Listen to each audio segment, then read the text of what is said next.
If this is happening to you, you're not going crazy, you're waking up. Suddenly, the things you used to care about don't feel important anymore. Conversations that once energized you now drain you. You're no longer emotionally invested in drama, achievement, or being understood. It's not depression, it's not detachment. It's something far deeper and much more powerful. You've begun to feel like the observer of your life rather than the main character. And while that sensation may seem disorienting, even lonely at times, it's actually the first sign that your quantum consciousness is activating. It starts subtly. Maybe you're walking through your day and feel a strange sense of separation, as if you're watching yourself in a dream. You hear your thoughts, but they no longer sound like truth. They sound like programming. You feel emotions rise, but instead of being swept away, you watch them pass like weather. You realize your identity, your name, your history, your roles, are not you, but garments you've worn out of habit. And for the first time, you feel a pull to remove them. This isn't spiritual bypassing, it's not escapism, it's a shift in frequency. The beginning of a radical inner recalibration that happens when your awareness outgrows the cage of conditioning. Your consciousness, the real you, starts to detach from form, and in that detachment, something ancient and intuitive begins to stir. You don't feel like the same person anymore because you're not. You're experiencing what mystics have called awakening, and what quantum physicist Amit Goswami calls the moment when you realize that consciousness is not in the body is in consciousness. In that realization, reality begins to bend. You question things you once accepted without thought. You wonder whether your choices have ever really been yours. You begin to feel as though you're navigating two worlds, the one you've been conditioned to believe is real, and the one you're now starting to sense, a world built not from matter, but from mind. You might experience moments of intense synchronicity, moments where thoughts manifest faster than usual, or where time feels off. These are not accidents. They're signals that your field is becoming more sensitive and more active. But here's where it gets confusing. Nothing outside you may look different yet. Your job is the same. Your relationships, your environment, your routines, they haven't shifted, and yet you have. And because the external world still reflects the old frequency, you might begin to doubt what you're feeling inside. This is the threshold, the void, the in-between, where your old self is fading, but your new consciousness hasn't fully anchored. It's tempting to turn back, to reattach, to pretend you didn't see through the illusion, but you can't. Because once you start waking up, you can't unsee, you can't unknow. The veil doesn't reseal. This phase, where nothing makes sense but everything feels aligned, is sacred. It's where your quantum consciousness begins its emergence, not through books or teachings, but through direct experience, through the undoing of who you thought you were, through the discomfort of not knowing what comes next and the deeper peace of no longer needing to. You're beginning to realize that your mind is not here to survive reality. It's here to shape it. And that knowing changes everything. What if everything you've been taught about reality is backwards? Since childhood, you've been conditioned to believe that the world out there, solid, material, objective, is the source of your experience. That consciousness is just a byproduct of brain activity. That mind comes after matter. But what if that's not true? What if it's never been true? According to the traditional scientific model, the universe began with particles, energy, space, time, and somewhere along the way, consciousness mysteriously emerged. But this model hits a wall when it tries to explain observation, creativity, intuition, or the very act of choosing. It cannot account for the inner life, the part of you that feels, witnesses, and intends. And this is exactly where quantum physics begins to crack open the illusion. In the quantum world, nothing is fixed until it is observed. Particles don't exist as things. They exist as probabilities, as waves of potential.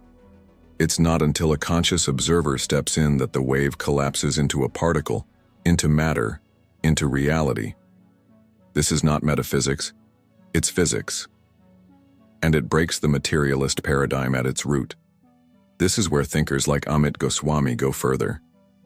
He doesn't just say consciousness affects reality, he says consciousness is primary, that everything begins in awareness. The material world is not the cause of your mind. Your mind is the field from which the material world arises. You are not inside a body moving through space. Your body, your brain, your entire timeline is inside you, inside your field of consciousness. Let that land. This means you are not a thing observing other things. You are the field observing itself. You are the canvas and the painter, the dreamer and the dream. And when this shift happens, when you realize your consciousness is not confined to neurons or a skull, something profound begins to unfold. The rules of cause and effect soften, time stretches, synchronicity increases, and you begin to sense that life is not happening to you, but through you. This changes how you approach everything. Decisions no longer feel like linear logic. They feel like resonance, like alignment. You don't just think anymore, you perceive. You feel into possibilities. And in doing so, you begin to collapse timelines, not reactively but intentionally. You become the observer that chooses, and that choice shapes the field. But here's the paradox. The more awake you become, the less your mind can grasp what's happening. Because quantum consciousness isn't something the mind understands. It's something the self experiences. It's not a theory. It's a state, a frequency, a return to the original position of being, not behind your eyes but behind existence itself. This is the awakening, and it's why, as your quantum consciousness activates, the world may look the same, but feel profoundly different. You see people acting out old programs, but you're no longer inside the script. You hear conversations filled with fear and ego, but your nervous system doesn't take the bait. You're unplugging, not in rebellion, but in remembrance. You're remembering that you are not the result of creation. You are the creator becoming aware of itself. This awareness isn't elitist or rare. It's natural. It's your birthright. But in a world built on distraction, it's also revolutionary. Because once you reclaim it, once you live from it, you no longer play the game of seeking. You realize you were never incomplete, never broken, only unaware of your own infinite role in the quantum dance of creation. There comes a moment in every awakening where the scaffolding of your identity starts to collapse. Not because you're broken, but because the version of you that was built to survive is no longer needed. It's confusing, painful, even terrifying at times. Because the structures you once clung to, your name, your roles, your beliefs, start to feel hollow, artificial.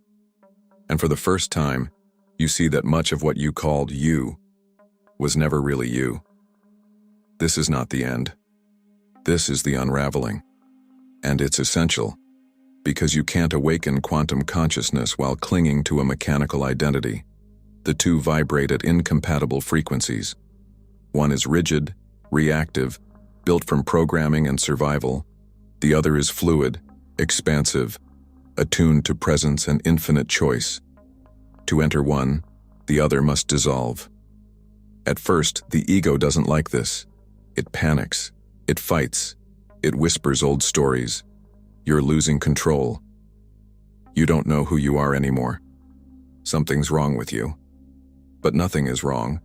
What's happening is that your awareness, your true self, is stepping out from behind the mask. And the mask knows its time is limited. The ego is not evil. It's just outdated. It was designed to protect you in a world that told you who to be. It gathered data from your parents, culture, religion, trauma, and built an identity that could navigate that map. But as your consciousness expands, the map no longer matches the terrain. You see through the rules, the conditioning, the manipulations, and you begin to question not just your thoughts, but the thinker itself. This is the dissolution of the programmed self, and it's sacred. You start noticing thought patterns that no longer resonate, beliefs you never chose, reactions that feel foreign. It's like walking through a house you've lived in for years and suddenly realizing none of the furniture is yours. This is why awakening often feels like grief. Not because you're dying, but because the illusion is. The persona you thought was essential is fading, and in its place, space is opening. Vast, quiet space. And in that space, something deeper begins to emerge. You become the observer of your body. You feel emotions without being consumed by them. You hear thoughts without being ruled by them. You stop identifying with the voice in your head and start watching it, curiously, like a character in a film. And the more you observe, the more you realize, I am not this voice. I am the awareness that hears it. This is what mystics have pointed to for centuries. What quantum pioneers like Amit Goswami now echo, that you are not a bundle of thoughts and flesh. You are consciousness itself, localizing in this moment, through this body, but not limited to it. And the more you live from this awareness, the less the old self can hold on. It begins to lose power, not because you fight it, but because you no longer believe it. This shift isn't always dramatic. Often, it's subtle. You wake up and realize you don't want to argue anymore. That chasing approval feels pointless. That control is an illusion. That peace matters more than being right. And in that stillness, the quantum self, the version of you that is not defined by memory or biology, begins to rise. This self doesn't need a narrative. It doesn't fear the unknown. It's not seeking an outcome. It simply is. Pure presence, pure perception, pure power. And as this self becomes your new default, reality itself begins to bend. Because the field doesn't respond to the ego. It responds to the self behind the ego, the one who chooses from coherence, not chaos. So if you felt lost lately, if you're questioning who you really are, if everything feels like it's falling apart, you're not breaking down. You're waking up. The program is dissolving. The illusion is fading. And what remains is who you've always been. The conscious creator, finally remembering itself. There is a sacred moment in every awakening when you stop asking, why is this happening to me? And begin asking, what am I creating now?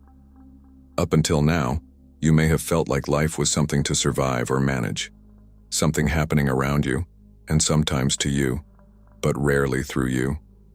You may have thought your job was to observe, to stay mindful, to not react. And yes, that's the beginning. The necessary space between the old self and the true self. But awakening doesn't end with observation. At some point, you must take the seat of the creator, not with control, not with force, but with coherent, conscious presence. Because in the quantum field, observation collapses the wave function. And the way you observe, the energy behind it, determines what collapses into form. If you observe through fear, you summon what matches it. If you observe through clarity, you stabilize peace. Every choice you make, every emotion you hold, every story you believe, and they are signals, instructions, activations, and the field listens, not to what you say, but to what you are. This is where you stop reacting to circumstances and start generating realities. Not all at once, not in perfect control, but in consistent alignment. You begin to realize that your frequency is not a side effect. It's your contribution. You are no longer just reading the field, you are writing it. And the field responds in kind. You notice synchronicities, not random, but rhythmic. The right words at the right time. The person who calls just when you were thinking of them. Ideas that seem to come from nowhere. Time stretching or collapsing in strange ways. Life begins to move with you because you've stopped resisting it. You're no longer trying to bend reality into your preferences. You've become available to something deeper, to the version of reality that already matches who you truly are. And it's in this space that the real quantum shift happens. When you realize that the external world is not something to chase, it's something to mirror. That the field reflects not your intentions but your identity. You don't attract what you want. You attract what you are coherent with. So who are you being? In this moment, not yesterday, not after your next healing session, not when you finally figure everything out. Right now, what are you vibrating as?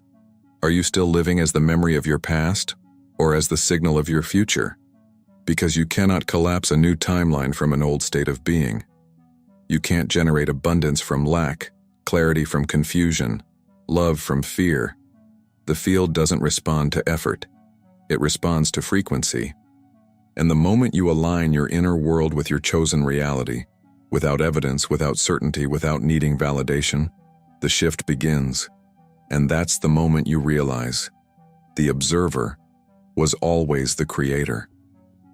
Now, if this speaks to where you are, if you're no longer just watching your life but ready to shape it, let it echo in the field by commenting, "I'm not just a mind, I am the field." Because when you declare who you are from a place of knowing, the universe doesn't just hear it, it reorganizes itself around it. What does it actually look like to live from quantum consciousness? Not just during meditation, not just when you're feeling aligned or inspired, but in the messy, ordinary, sometimes overwhelming moments of everyday life.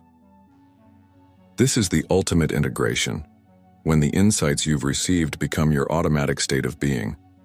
When your identity is no longer a mask you remember to wear, but a frequency you naturally embody.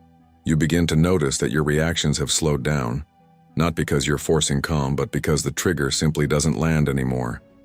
Someone cuts you off in traffic, and you breathe. An old wound gets touched, and you observe, not collapse. You don't suppress emotion. You just stop being run by it, because you're no longer reacting from the self that was programmed to survive. You're responding from the self that remembers, I am not the moment. I am the field witnessing the moment. And this shift begins to affect everything. Conversations deepen because you're no longer speaking to defend or impress. You're listening through presence. Relationships evolve because you stop expecting others to fill a void you've already met within yourself. Even your work starts to transform.